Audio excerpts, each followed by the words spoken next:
When we plan for growth in our business planning process, remember the process is not just about where you are now, it's where we want the business to be in 3, in 5, or even 10 years. We think about the competitive advantages that your business will have, but we also need to think about money, don't we? So if we had unlimited budgets, unlimited amounts of money, the business would be very different from the position that you're in when you start your business. Oftentimes, when we start our businesses, we're robbing Peter to pay Paul. We're trying to get things off on a shoestring. We're trying to bootstrap. We're looking for funding.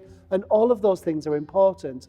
But in order for you to get those things, you have to get somebody to buy into your business. And the business plan is the tool to do that. And we have to talk finances. Now, don't groan, because I know this is the point where everybody groans. You don't really want to talk about finances. You don't want to plan for finances.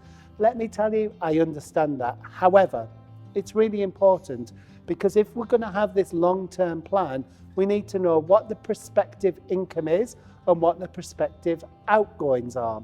Very much as if you were running a business from your home. So, let me give you an example.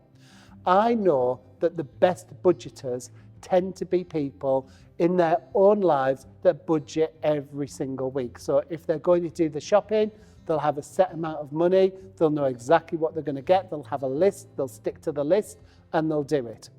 That's budgeting in exactly the same way you need to budget in your business. So you need to know exactly what your outgoings are. How much are you going to spend on a weekly, on a monthly basis? How much money is going to come out of the business? Because then you're able to budget and reconcile how much you need to make, how much revenue do you need to make just to keep going. But, and here's something really important from a business planning process, don't just think about the bare minimum. How much do you need to survive to run this business? And do you need a salary? What sort of salary can that be? So many times I hear from people in the business planning process where they say, well, actually, I can do without my salary for 3 months, 6 months, 9 months, or 12 months. Wonderful. But really, running a business takes a lot of time and a lot of energy. Do you really not want to get paid for that? Because if you're in a job that is 40 hours a week, you would expect to be paid. Let me tell you, running a business takes over your whole life. So not only will it be 40 hours a week, it will be when you wake up, you'll dream about it, all of those things. Do you want to do that for free? So within your budgeting, always make sure from day one, you budget in a salary. Not only that, there's a word that you need to think about, profit. So not only is it your salary, what profits are you then going to make to reinvest in the growth of your business? That should be from day one. Please, please, please, please, please do not fall into the trap of these people that say, I've started my business, but I haven't taken any money for the first year. I don't want to pay tax. I want everybody who starts a business to pay a lot of tax. Why do I want you to pay a lot of tax? Because if you're paying a lot of tax, you're making a lot of profit. And that's where we want you to be. Successful, sustainable businesses. So when you're thinking about how much your revenue will be, think about not just your costs or the costs of your staff, think about the profit element as well. Profit is a really important part of starting a business because it makes you become sustainable so that you're here not just in 1 year, 3 years, 5 years, you're still here in 15 years. You've got choices then within your business.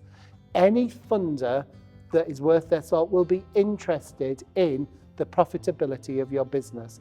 And if you can demonstrate that you've thought about that in this narrative way, they will be much more likely to fund you. So think about it within the narrative function. Think about it from your own point of view. Be realistic. How much do you need to take from your business and how much profit do you want at the end of the day? This isn't just about profit for you to take.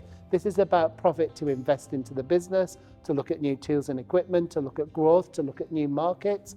If you don't have that within your business, you will not grow. You'll stay static. And we don't want that. We want you to grow, to build and be sustainable. So that all must be reflected within your business plan. Remember, we're setting targets for ourselves. So we're setting targets of where that's going to be. Monetary targets are really, really important. It will make the huge difference to the success of your business. These videos are funded through Tees Valley Business Startup and the European Regional Development Fund.